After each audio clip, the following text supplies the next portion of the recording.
kulikayo nnyo musawa yaffe esoosa ya program the Springboard twolekedde essaawa ey'okubiri era tugenda kuba tutunuulira nsonga za kooti buli mwaka eteekateeka olunaku olw'okuwulirirako abaganyulwa mu mateeka abaganyulwa mu makooti gano okwemulugunya kwabwe oba oliawo n'okusiima n'ebiteeso oba ebirowoozo ku butya kooti zino gye zandiddukanyiziddwamu ekiyitibwa Open Court Day era ne ku mulundi guno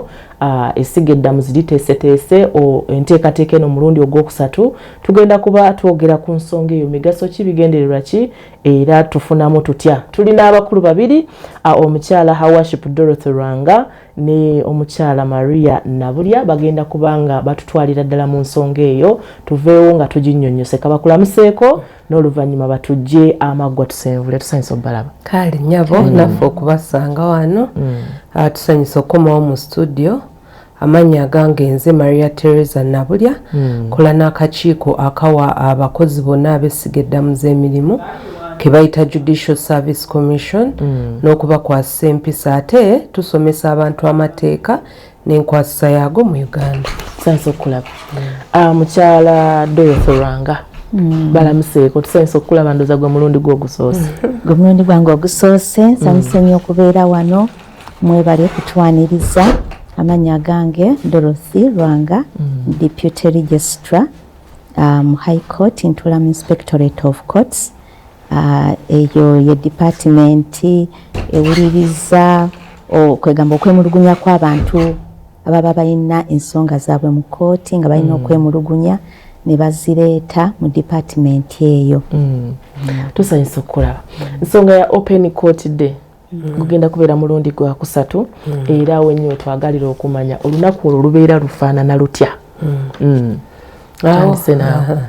Webale nnyo National Court Open Day nga bw'ogiwulira lunaku lwa Uganda yonna essiga eddamuzi litera okutegeka enkuŋŋaana zino mu makooti ag'enjawulo mu Uganda mwonna so like a conclusion oba okuleeta ezo enkuŋŋaana zonna awamu luno lwe lusinga obunene luli wano e Kampala luliyo nga 10 Septemba tugenda kubeera ku kisaawe kyaffe Kololo ng'olunaku olwo okutandikira ku Ssaabalamuzi amumyuka principal we abalamuzi abava mu kooti ez'enjawulo bagenda kubeerayo. Then bw'oba ovudde ku ekyo kati nze nagambye sikolera siga ddamuzi naye nkolera akakiiko akabawa emirimu Service Commission ke kabawa emirimu ke kabakwasa empisa ate si balamuzi bokka n'abakozi bonna aba kooti mu Uganda nti emirundi egisinga tufuna abantu nga ne baleeta okwemulugunya kwabwe ne bagamba nagenda mu eyo kooti ne omulamuzi n'alya ssente zange naye nga ebiseera ebisinga oba oluusi taba mulamuzi nga babeera bano abakozi abalala baklaaka ba process server so ffe nga ffe akakiiko ako tugenda kubeerayo ate si ffe ffekka poliisi egenda kubeerayo aba prison bagenda kubeerayo aba DPP bagenda kubeerayo bitongole bingi ebikola ku mateeka n'enkwasisa yaago mu Uganda. Ekigendero kya poliisi ne prison nga bw'ogambye okubeerayo ku lunaku olwo kiba ki? Kuba nti nabo bakubwamu ttooki oba kukaata abo ababeera bemulugunyiziddwako. Kati bw'olaba nti mu gavumenti teri kitongole kikola nga kinoomu bwekiti mu sekita yaffe tulina Justice Law and Order Services justice amateeka n'enkwasisa yaago ebitongole bino byonna olaba nti bozza omusango oluusi osookera ku poliisi ng'omusango gwonna abantu basookera ku poliisi tibwe guva mu poliisi bwe noba kutwala mu kooti mu kooti waliyo abalamuzi waliyo ba state aba DPP nabo bagenda kubeerayo Kololo ebitongole bingi nti oluusi bw'oba olaba ng'okolagana n'ebyo ebitongole oluusi mu ngeri emu oba endala oyinza okufuna okunyegerezebwa Uganda Human Rights Commission eddembe lyo ne libeera nga lirina engeri Uganda Human Rights Commission naye egenda kubeerayo so naffe aba Judicial Service Commission ng'oggyeko okubawa emirimu n'okubakwasa empisa tusomesa abantu amateeka n'enkwasisa yaago mu Uganda so olunaku olwo tubeera ne bapuliida abayitirivu ng'oyagala okumanya ku mateeka agakwata ku ttaka okuwandiika ebiraamo ng'obadde olina ekibuuzo kyonna luno olukuŋŋaana si lwa bapulida lwokka si bantu bokka nti abalina emisango mu kkooti nedda buli munnayuganda alina ekibuuzo kyonna ekikwata ku mateeka ajje ekololo. Mukyala Dorothy Lwanga, kwemulugunya ki abantu kubatera okuleeta? Abantu babeera n'okwemulugunya okw'enjawulo. Olunaku luno kansooke nange ndwogereko nti luba lunaku lukulu nnyo ffe gye tuli ng'abakooti kubanga judiciary yeru organizinga okubeerawo kwegamba tuba as judiciary ekitongole ekiramuzi tuwa naffe embalirira eri abantu ate okusinga twagala nnyo okuwuliriza okuva eri abantu batubuulire tubaweereza tutya engeri gye tubaweerezaamu yeegwanidde tubabuulire processes zitambula zitya mu judiciary tubabuulire ebintu ebipya ebiri mu judiciary kati kubanga kati tulina ekimis kati omuntu okuleeta omusango mu kooti ogufayiringa online naddala wano kati mu Kampala ekkooti zonna eziri mu Kampala kati emisango gyonna kati obeera ng'ofayiringa online kwegamba tugenze digital so tebikyali bya paperwork nti ate nzija ne fayiro biki oyinza n'okubeera zombi muzikozesa oba kiri strictly online kati mu Kampala twasooka ne courts eza Kampala zonna naye ate ne high court circuits zonna kati eziri up country nazo zitandise ekintu ekyo kwegamba nga judiciary kwegamba ekitongole ekiramuzi kigezaako okubeera nga kwegamba tujjawo eri enkola ey'okubeera nga tufayiringa pepa ne tuba nga kati tuli digital nga buli kimu kiri ku online so kati abantu tuba twagala enkola ezo bazimanye waliwo ne mediation okutabaganya abantu emisango mingi nnyo gye tulabye nga giggwa okuyita mu kutabaganya abantu nolaba omusango nga gubadde baze mu kkooti emyaka nga 10 naye ne gubanga bwe babanga baze mu ntegeeragana omusango ogwo guggwa mangu nnyo kati twagala tubabuulireko ku bipya reforms ezo empya eziri mu judiciary abantu basobole ozimanya ne court processes zonna nti bw'oba kati ofayirinze bw'otyo omusango kiki ekiddako bw'otyo omuntu n'abeera ng'asobola okumanya processes ezo era olukuŋŋaana luno olwa openidde lutuyamba nnyo n'okuba nga abantu bayiga engeri y'okulwanyisaamu enguzi kubanga abantu bangi bajja n'okwemulugunya nti nze osanga bandiddeko enguzi osanga nasaawangudde musango guno kubanga oyo alabika maybe omulamuzi bamuwadde enguzi kati abantu bajja n'okwemulugunya okw'engeri ng'eyo ku openidde ne babyogera mu lwatu era ne bafuna okuddibwamu okungi ennyo mu bufunze olwo olunaku lubayambako okumanyisa public enkyukakyuka empya ezazze enkola empya ezazze mu kooti zikola zitya n'okumanya ebiruma abantu ne mubanga mubayamba abantu bano bwe baleeta okwemulugunya kwabwe mukola mutya how do you handle kati omulamuzi eyemulugunyiziddwako akwatibwa n'aggalirwa agenda n'akangavvulwa oba kuba ekisinga okwennyamiza abantu kwe kuba nti oluusi ayinza okujja atwala obudde bwe ateekemu resources ze nga transport naye ate amalirize nga bikomyawo kololo tebikoma kololo wokka kati nze kugambye nti nno nkolera mu department eyo efuna okwemulugunya kw'abantu kati abantu era kwegamba ndowooza omudaala gwaffe kololo gwe guba gusinga nnyo ndowooza n'okubeera bize kubanga buli aba alina okwemulugunya bamusindika mu gundi yaffe eyo tenti yaffe eyo ne tuba nga tuwandiika okwemulugunya okwo era tekukomaawo wokka bwe tukuligestalinga era ne tutekinga up steps oluusi bwe kiba nga kyetaaga nga kyambagirawo tukwata omuntu oyo ne tumugamba kati katugende mu tenti ya land division tukukwase abalamuzi baayo ensonga eno bajja gimala kubanga oli ayinza okuba nga oluusi ayagala kumuwa lunaku omusango gwe gunaawulirwa kati ate sife tukikolako tumutwala mu ttenti eyo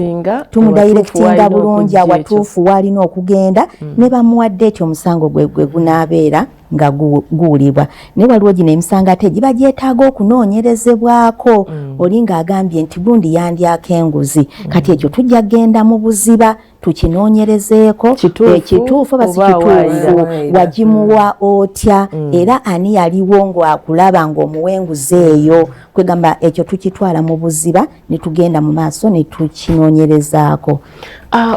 Abakola akakiiko akakola ku kukangavvula abalamuzi n'abakola mu kkooti okwemulugunya kuno bwe kuba kuzze nga bakubaleetedde mitendera ki abantu bano mubakangavvula mubasiba mubasazaamu ebiwandiiko byabwe kubanga waliwo bye tumanyi nti omusomesa bwe yeenyigira mu kikolwa bwe kiti ne bwe kiti empapula ze zisazibwamu mwebyamwe mubikwata mutya? Webale nnyo okusookera ddala tubakwasa mpisa okukangavvula kigambo kinene nnyo okukangavvula kwe kukwasisa empisa era kigambo kinene nnyo kubonereza ffe tuleeta omuntu yenna ng'alina okwemulugunya kw'alina ku nkola ya kkooti ey'omuntu ssekino omulamuzi gundi abeera nekyekubiira ate tetufuna kwemulugunya kwokka tufuna ne compliments nti wabeerayo okusiima nti wabeerayo omulamuzi oba omukozi yenna ow'essiga eddamuzi nga akola omulimu gwe bulungi tukubiriza abantu ne bajja ne batugamba then oluusi wabeerawo n'ebizibu ebibeerawo nga oli afunye okunyigirizibwa naye ng'ate tekuleeteddwa abakozi ba kkooti oli oluusi n'agamba nti bannange ti oba twagenze ku kkooti ekiboga eri wala nnyo oba n'osanga nga ku kkooti tekuliiko kano akantu kano people with disabilities tufuna feedback eyo yonna kati oli yenna bw'abeera afunye tufuna complaints za njawulo omunnayuganda yenna akkirizibwa okuleeta okwemulugunya gye tuli tewali nti oba bw'oba ofunye okunyigirizibwa ogende mu balooya omuntu yenna osobola kye tutakkiriza ze anonymous complaint n'oleeta complaint n'otateekako linnya lyo n'otateekako nga totegeerekese olina okuteekako erinnya lyo bulungi n'oteekako ensonga yo bulungi n'oteekako n'ennamba oba wa we tuyinza okukusanga nga twagala okumanya ebisingawo ku ekyo kati bw'oba oleeta okwemulugunyako owandiikira secretary omuwandiisi ow'enkalakkalira owa Judicial Service Commission right now ye mukyala Dr. Rose Nassali Lukwago. Lindako mukyala Maria lindamu kwolwo olunaku bwe mba ndeeta okwemulugunya kwange mba nina kuleeta mbuwandiike ojja n'otubuulira ffe kati kyotubuulira ne tukiteeka mu buwandiike ogamba okwemulugunya okw'ennaku endala nga si luno nti bwe mba n'okwemulugunya kwonna wether kwolwo olunaku ffe ojja n'otunnyonnyola ffe kyotunnyonnyodde ne tukiteeka mu buwandiike kubanga bw'okitunnyonnyola tuba tetuli mu mboozi kibeera kintu nti nga bw'olaba nti otutta omusango ku poliisi ffe tetulinga poliisi ne babanga abakugyako statement tukiteeka mu buwandiike ne tulaba bintu ki byoyinza okwemulugunyako wabeerawo ekyo ekyenguzi kyoyogeddeko ekyenguzi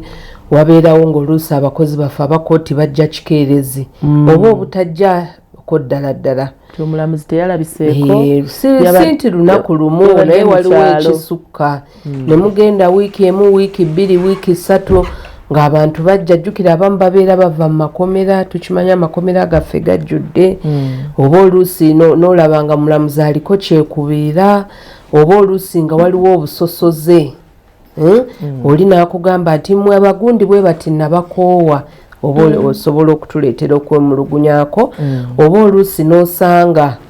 ng'omulamuzi ajja atamidde ennaku zino ekyo tetukyakifuna naye luli edda twalinga tukifuna ng'omulamuzi mutamiivu aba agenda kusala biki ebyo so ng'abantu baleeta okwemulugunya kwabwe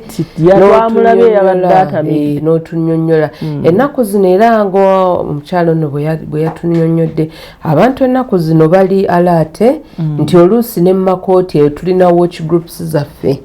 nti oluusi bakubira bakuba eno ku kakiiko kaffe oli n'agamba mugende katikati kweno kooti bweti katikati ku zino essaawa waliwo omuntu bw'ati akuŋŋaanyizza abantu bali mu kusolooza ssente nga muntu wa bulijjo yali konsadi yakwatiddwako kubanga tulina ennamba zaffe ezitali za kusasula. Ebyamateeka biri nnyo ku bujulizi kati bwe mba ndabye omulamuzi atamidde mugenda kunkazakaza munsaba obujulizi anti kati ogenda maaso n'omukwata akatambi si kukazaakaza tetukazaakaza kati ffe eyo information ogituwa ne tufuna obudde bwaffe tulina Directorate yaffe ya Complaints and Investigations bo omulimu gwabwe kugenda mu field kulaba nti okwemulugunya kw'ono omulamuzi kwajja naye bo bagenda ne bazuula nti era omuntu bwakubirako ekigambo bwe kityo emirundi egisinga tusanze endidi ne mugenda kweyo kooti ne mumusangaye ng'acyankalanye. Yes. Kati awo kyenabuuziza nti mubakangavvula biggwerawa kati bw'oleeta okwo okwemulugunya of course nga bwe nkugambye tulina systems emisango gye mugiyita omuwandiisi waffe n'agitwalamu eyo department ya Complaints and Investigations kati bwe biba byonna bamaze okunoonyereza kwabwe bawandiika ripooti kweyo ensonga ate bannayuganda babeere bagumu nti bw'oba oleese okwemulugunyako kakiiko kaffe whether omusango omulamuzi gumusinze oba ng'eyo complaint bagidismissinze omulamuzi oba omukozi wonna ow'essiga eddamuzi takkirizibwa kukunenya oba kugamba nti olaba wandoopayo tekikkirizibwa kuneesasuza tekikkirizibwa kwesasuza era abagezaako kikola naye nabo bakimanyi tetufunangako mbeera ti omuntu yeesasuza ti omuntu yeesasuza omuntu eyamwemulugunyako so ffe bwe tujja ate abantu bakimanye tiffe tuli kitongole kya gavumenti so omuntu bw'aleeta okwemulugunya kwe tuba transporting okuva yonna gye bavudde ba witness transport abawammwe abawaffe n'okusuza Kampala bw'oba ovudde wala nnyo kubanga kati bw'otokoma kwemulugunya tubeera ne hearings zaawo ku commission omulamuzi ne bamuleeta ne bamubuuza kyekyabaawo nammwe mwennyini abeemulugunyiza ne tumulumiriza ne mujja nammwe ne munnyonnyola ensonga yammwe nga kakiiko tekannakola ki kusalawo kwako era bwe tutuula nga basalawo okusinziira ku byonna ebyabaawo oluusi abalamuzi tubagobye ku mirimu oluusi ne tubassa eddaala oluusi bwe ziba ssente ne bakugamba kwata ssente ezo ze wajja kuba n'abantu ozibaddize abamu ne tuba retiring in public interest olw'obulungi bw'eggwanga ne tubawummuza nga tulaba omuntu oyo bw'anaasigalawo ajja kufuuka ajja kukozinga erinnya ebbi kusiga eddamuzi ate singa mukizuula nti mbadde muwaayira ng'obadde omuwaayira nga omulamuzi tumwetondera nga adda ku mirimu gye nze nga ntambulanga bwe nazze katumala okuwumulamu tugenda kudda n'ekitundu ekyokubiri tukyatunulira nsonga ya nteekateeka za lunaku olwo oluli open eri kooti wemweberera open okuwuliriza ebirowoozo by'abantu ba bulijjo okwemulugunya oba okusiima era ng'enteekateeka eno egenda kuyindira mu kisaawe kya Mefuge Kololo ku mulundi guno tukyagenda maaso n'okutunulira obulungi bwakyo n'enkola bw'ebeera oba bw'enaabeera nkyali Munasingo Mary mukulikeyo mu kuwumulamu ekitundu kyakubiri ssaawa yaffe ey'okubiri program ya Springboard olunaku olwaleero nkyali Munasingo Mary Namirimo tutunulira nsonga za kooti etegekawo ekitongole essiga eddamuzi litegekawo olunaku olwo olw'okuwulirirako bannansi ebirowoozo byabwe okwemulugunya kwabwe okusiima kwabwe n'okubabuulira enteekateeka empya eba ezzeewo mu nteekateeka y'okuwuliriza emisango mu makooti ag'enjawulo era ne ku mulundi guno olunaku olwo lutegekeddwa alugenda kubeerayo ddi her worship olunaku luno olwa open day olunaku luno lugenda kubeerayo ng'ennaku z'omwezi 10 ogw'omwenda kisaawe kya Mefuge Kololo mu kisaawe ekikulu ekyo eky'Ekololo saawa mmeka paka mmeka okuviira ddala ku ssaawa 2 kumakya ez'okumakya paka lwetunaamaliriza. bisaanyizo ki omuntu ajja byaba alina okuba nabyo? Tewali bisaanyizo byonna, omuntu yenna asobola okujja, omuntu owa bulijjo oba olinayo emisango ku kooti yonna osobola okubeerayo. Ne bw'oba tolinaayo musango gwonna era okubirizibwa okujja obeereyo oyige ebintu bino eby'amateeka, oyige kooti engeri gyetambuzaamu emirimu gyayo, ate balooya oba bastudenti bonna, buli muntu yenna munnayuganda asobola okujja ajje e Kololo abeereyo ku open day eno. Ne bwe kuba kuwabula kuba nakuwuliddeko ng'ogamba nti oli asobola okugamba nti tutambudde naye distance nnene nnyo okutuuka ku kooti mu kitundu gundi ne gundi, mbadde nsaba bwe nti. Okay. Omuntu yenna asobola okuva yonna gy'avudde n'ateesa oba n'awabula. N'ateesa oba n'awabula. Kwegamba n'atuwa feedback n'atugamba nti oba mu mpeereza eno ekitongole ekiramuzi mukyuseemukko wano, tubadde tetumatira maybe na mpeereza yammwe mu ngeri bweti. Kwegamba eno open day twagala tuwulire okuva eri abantu, empeereza yaffe ebayamba etya era tuyinza kugyongerako tutya omutindo okulaba nga tewali anyigirizibwa naye nga twongera kuteekamu birungo birungi okulaba nga abantu bannayuganda tubaweereza bulungi nnyo. Tugenze mu kuwumulamu nga mbuuziza nti bwe mba n'omuntu gwe neemulugunyaako ne mukizuula nti mbadde muwaayidde, nze ntambula butambuzi ne nkivaamu bwe nti oba waliwo okukangavulwa nkifeesinga nkajjuutuka. Kubanga ne gwendoopa bwe kizuulibwa nga kituufu gumuse mu vi ndabye nga waliwo repercussions. Nze awaayira. Okuwaayira okwo tekwali badde, okuwaayira okwo si kulungi kubanga oyinza okuwaayira omulamuzi kati ate n'omuttira erinnya lye. Kati singa ogw'omusango nagwo gwa criminal oba omwononedde erinnya lye, so kati naawe ali mu kuwaayira omuntu naawe basobola okuggulako omusango singa omulamuzi oyo aba agenze naawe n'akuwaabira ku poliisi okumwononera omusango,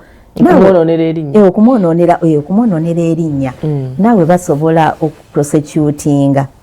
singa oba oyononedde omulamuzi oyo erinnya, kye tuyita defamation, ng'omuntu oyo muwaayidde ate ng'ensonga tezaali ntuufu oba omwononedde erinnya ne reputation ye, kubanga erinnya nalyo terizikawo singa omuntu aba akwononera erinnya eryo. Singa guba nga gumusse mu vi bambi nga sibadde siwaayira, ate ye engeri gy'oluusi gy'ayinza okuba nga ansingako alina enkizo ku nze n'agenda mu maaso n'abitwala mu maaso n'akitwala nti mbadde muwaayira, ye asobola okunzigulako omusango. Ebyo byonna bitutiisa okubeera open. Kati nga bwe nkugambye nti nno wabeerawo department ewuliriza ensonga ezo. Kati tusooka ne tuba nga ensonga ezo tuzinoonyerezaako mu Inspectorate of Courts, ne tugenda ku ground kwennyini kubanga oyinza okugamba nti omulamuzi maybe ow'Ebukeediya yankola bwati ne bwati, ne tugendera ddala Ebukeediya eyo ne tubuuza n'abajulizi abaaliwo nti ensonga eno yaliwo, kiki ekyaliwo, ne tutunula ne mu likodi ne tukuŋŋaanya obujulizi obwo bwonna kubanga bagamba tosala gwakawala nga tolabye gwa kalenzi. Kubanga n'omulamuzi oyo naye aweebwa chansi okwennyonnyolako. Emisango tegibayitirirako. Complaints bwe zibeera nnyingi temwetaaga budde mu bungi ne manpower okuba nti musobola okumaliriza enteekateeka eyo. Kuba olabe engine ejaffe gyetuuma makooti kati olwate complaints ezo. How do you handle? Kati ekitongole kino ekiramuzi kirina capacity eno department ekulibwa omulamuzi owa Supreme Court bamuyita Justice Musota. Kati ye yakulira department eno eya Inspectorate of Courts ate nga ayambibwako n'abalamuzi okuva ku ddaala erya registrar, then ne ba deputy registrars, then n'abakozi abalala abayamba mu office eyo so kati temulimu muntu omu ate nga tulimu abawera so kati buli muntu abeerako ne kapasite ye gye bamuwa nti kati genda onoonyereze ku nsonga bweziti ne bweziti era bwe tuzikomyawo ate era tuziripootinga eri bakama baffe ne tubanga tubannyonnyola biki bye tuzudde okuva mu ebyo bye tuba tunoonyerezaako then kati bakama baffe ne tubibawa bo ne basalawo nti omuntu oyo agende mu disciplinary committee kubanga ne mu judiciary tulinamu internal mechanism zaffe ezikwasaganya empisa so kati awo disciplinary omuntu oyo bamuwozesa era nabaali ababa bamugamba nti no yakola ekintu bwekiti ne bwekiti bamuyita babayita nabo ne bajja ne bamuweerako obujulizi kubanga oli ayinza okugamba nti nina obujulizi so kati babayita nabo ne bawa obujulizi obwo kati yo disciplinary eyo ate nayo ekulibwa era omulamuzi era ow'eddaala ekkulu owa Supreme Court ne banne abalala aba Court of Appeal, High Court kwegamba nayo eba komiti kale nga yetengeredde ku lwayo era ewozesa abantu abo so kati bo be basalawo ne balaba nti oba ensonga zino ze bakuteekako ddala zisaanidde oba tezisaanidde kati bwe mulaba nga kisusse ng'asusse ku disciplinary committee yamwe kwe kumuweereza eno mu bano yes kati disciplinary eyo yesalawo kubanga nabo babeera ne sanctions oluusi bayinza okubawa oli okumuwa ekibonerezo ekisaamusaamu ng'ajja kukyuka naye balaba nga ate kibasukkiriddeko nnyo then awo bamuweereza mu Judicial Service Commission. Okay. Tulina wano ensonga ya accountability and anti-corruption mwinga kooti bwe twogera bwe tutyo muba mu buvunaanyizibwa obwo muba mukola mutya kati accountability eyo nga kooti oba nga judiciary ssemateeka w'eggwanga mu kawaayiro 226 n'akawaayiro akasooka kagamba nti judicial power is derived from the people nti obuyinza buno obw'okulamula tubujja mu bantu ssemateeka bw'atyo bw'atugamba kati luno olunaku olwa open day kati tuddayo ate eri abantu ne tubannyonnyola engeri gye tukolamu emirimu gyaffe kati awo ne tubeera nga tukola accountability tuwembalirira oluganda olw'amaanyi gye tuyita entebya tubeera accountable to the public obuyinza bwe mwatugabanyizaako okuwuliriza n'okusala emisango tubukozesezza bwe tuti olw'ensonga bweziti ne bweziti ne saavisi zaffe nazo kwegamba era nazo tuziwaako embalirira saavisi zaffe bwe tuba nga tubaweereza bulungi oba tetubaweereza bulungi tubawuliriza oba tetubawuliriza kwegamba tuba naffe twagala okuddibwamu okuva eri abantu ababa batuwadde obuyinza obwo okuwulira emisango mu bantu ababawo obuyinza mulimu ne bannamawulire because waliwo emisango egitabuka ne mutufuumuula mu makooti ekigendererwa kibeera ki kati awo kisinziira kubanga waliwo ensonga ezimu nga tojja kubeera ng'oziteeka mu mawulire ng'olikodinga kubanga oba otatankanya obujulizi katugambe ng'obujulizi bw'abaana abato katugambe zino nga files zino eza defilement nga zirimu abaana abo abato katugambe omwana wa myaka ng'esatu nga basanya kati omunnamawulire ate tosobola kujja kutandika kugamba nti kolikodinge obujulizi bw'omwana oyo omuto ojja mutiisa oluusi okwogera obujulizi bwe yali badde awa omulamuzi okulaba nga atuuka ku bwenkanya so tekiba ky'abaana bato tuba free court should be open to the public amawulire gegamu avenues eziyambako public okwaccessinga court era professionally munnamawulire aba amanyi bwakwata abato ekyo kyolowooza abaana nabo balina okubeera nga bakuumibwa eddembe lyabwe eryokubeera nga ye omwana oyo omuto tosobola kugamba nti ate otandika okukwata obujulizi bwe mu lujjudde tajja kubukuwa ajja nakutya. Producer asaba ab'amasimu batuwe ebirowoozo byabwe naye simanyi oba akadde katusobozesa kubanga kyemmanyi tubulayo eddakiika tezikyawera na 5 okusiibula mu programu eno. Nga tumaliriza bamalize okubasindikira eno abantu mmwe ne mutandikirawo okukangavula ababalemeredde eri kati nammwe era mutuula ne muwuliriza oba musinziira ku alipoota y'abano ne muwa ekibonerezo. Kati ffe ng'akakiiko ka Judicial Service Commission tulina engeri nnyingi gye tufunamu okwemulugunya okuva mu bantu. Ezo ezivudde ewaabwe ziri emu ku ngeri endala. Ti ezimu ziva mu siga eddamuze, ezimu abantu batutuukirira directly. Oba oluusi ebitongole ne bituwandiikira tufuna okwemulugunya okuva mu bifo eby'enjawulo. So bwe baleeta kati ffe ne bwe kabeera kavudde waabwe we still go ahead we investigate to verify that information. Okay, musangibwawa bwe tabeera open court day. Ffe nga Judicial Service Commission guno omwezi ogwakaggwa ogwa July twasenguka ofisi yaffe enkulu esangibwa Naggulu ku Jealous House. Ku Naggulu okuliraana awo poliisi ekizimbe kinene nnyo kiriko DPP, kiriko Uganda Human Rights Commission, kiriko ebitongole bingi ebikola ku mateeka n'enkwasa yago mu Uganda. Tulina ofisi yaffe Masaka awo okuliraana ofisi z'abayuuthi e Masaka ne bavubuka. Tulina ofisi yaffe Embarara ku district kwennyini. Tulinako space. Tulina ofisi yaffe endala e Moroto. Moroto ku Jealous Building, Moroto awo mu town. Tugenda kugulawo offices zaffe endala Mbale, Hoima, Arua, kwegamba kati twagala kuva wano mu Kampala tugende mu districts endala mu ggwanga. Bwe zitabeera offices waliwo amasimu omuntu kwasobola okuyita? Yes, oyinza okukuba. Tulina essimu zaffe ezitali za kusasula. Bw'oba olina ekibuuzo kyonna ku mateeka n'enkwasa yaago, ng'olina ekibuuzo nti bano abeetaaga legal aid nga si ya kusasula, tusobola okulagirira abeetaaga okuyambibwa mu mateeka nga tebalina ssente bulungi.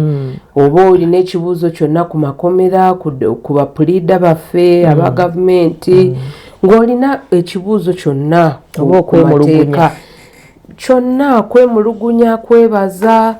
kibuuzo, oyagala kuyiga kuwandiika kiraamo, olina ensonga z'ettaka, olina kwemulugunya kwonna ku mateeka okuba 0800 100 222. Ne bwe siinako airtime. Yes, naye tokuba ku weekend. Monday to Friday. Monday to Friday ku saawa okuva saawa 2 paka saawa 10 tokuba kiro. Tetujja zikwate. Soko ogiddemu 0800 M00 222. Okay. Howaship tubasangawo mu okuleta okwemulugunya. Inspectorate of Courts esangibwa ku Supreme Court Towers mu Kampala wano. Judicial eri wamu kati Supreme Court eriawo, Court of Appeal eriawo ne High Court. Naye kati Inspectorate of Courts esangibwa ku Supreme Court building omwaliro ogwokuna awo wetutuula n'oleeta okwemulugunyaako. Waliwo ennamba z'essimu? Tubeera n'ennamba z'essimu era bananzikiriza nenzisoma wano. Ennamba z'essimu ziri 4 4 5 6 13 77. Nsaba ogibaddiremu. Eri 4 4 5 6 13 77. Ne tulina ne toll free line eri 0 800 900. Eyo yetali yakusasulira. Yeno teri yakusasulira. Akade katuweddeko bannange naye mu ddakiika emu Howaship. Omusango ogukkirizibwa okuwulirwa ng'avunaanwa taliiwo kisinziira wabeerawo circumstances wabeerawo circumstances kasita zibanga omulamuzi azikkiriza negulirwa naye nga omulamuzi bateeka okuba nga bamubuulidde ensonga ezo lwaki nsonga nga ki eziyinza okusobozesa embeera ey'okubeerawo ekyo nnyinza obutakigenda nnyo buziba kubanga kisinziira ku mulamuzi aba akola ku musango ogwo wabeerawo ensonga za mirundi mingi etwalibwa nga nayo fair trial kati nga bwe nkugambye nti nno era fair trial eno ebeera mu kugezesebwa kati kisinziira nsonga ki ezo z'owadde then ne zireeta okubeera ng'eyo fair trial oba nga si fair trial. Okay. Tusiibule tusiibule abatulaba katutandike nayo mukyala Maria. Mwebale nnyo abatuuliriza abakedde ku munkya kuno okutulaba bw'oba olina okwebuuza kwonna kwonna oba olina okwemulugunya kwonna ku kooti engeri gye zikolamu emirimu gyayo tutuukirire ku Judicial Service Commission. Tukugambye ofiisi zaffe wano e Kampala ziri awo enaggulu ku Jelos House ku mwaliriro ogwokusatu n'ogwokuna, naye ku lunaku olw'ekkumi nga Septemba tugenda kubeera ne tenti yaffe awo e Kololo. Tenti yaffe egenda kubeeramu n'abapulida ab'enjawulo. Tugenda kubeera n'obutabo bwaffe, tulina akatabo kaffe ka Citizens Handbook on Law and Administration of Justice in Uganda kwogera ku bitongole byonna ebya gavumenti ebikola ku mateeka na obukyabwe ebitongole bwe biyinza okuyamba n'okuyamba okufuna akakalu ku poliisi mu kooti bw'oyinza okuyambibwa. Materials ezo zonna tugenda zigaba nga za bwereere. Okay. So abantu bajje batweyuneko omukolo temugutulekerera. Kale tweyanze ge hawaship. Ebibuuzo by'ombadde nkyalina bingi naye siibula. Webale nnyo weebalire ddala okutukyaza n'abatuwuliriza mwenna mwebale nnyo okutuwuliriza era tujja kubanga tweyongeranga okujja tutangaaza ensonga za kooti ate open day tekomye Kololo wokka tubeera ne open day ez'enjawulo mu district ez'enjawulo ewali high court ewali kooti zaffe zonna oba chief magistrates court wabeerayo court open day. So Kololo yebeera jeno Kololo eri national nti egasse zonna naye nga tubeera nazo zonna mu up country tubeerayo ne court open day zonna zibeerayo era ne abantu ne bafuna okuwulirizibwa ate naffe ne tufuna okuwulira okuva eri abantu. Kale tubeyanzeege mwebale nnyo mwebalire ddala bannayuganda omukisa guugo oba olina kyoteesa kyowabula oba okwemulugunya olunaku lugenda kubeera lwanga 10 omwezi ogw'omwenda omwaka guno. Kololo tugende tubeereyo tugatte ettaffaali ku ggwanga lyaffe. Mbadde Munasingo Mary na Mirimo Hazi Kitunzi bwe twatandise ne ttiimu yonna bwe tutambudde nammwe bwe twatandise nammwe okutuuka kati nga tumaliriza musibe bulungi mweraba.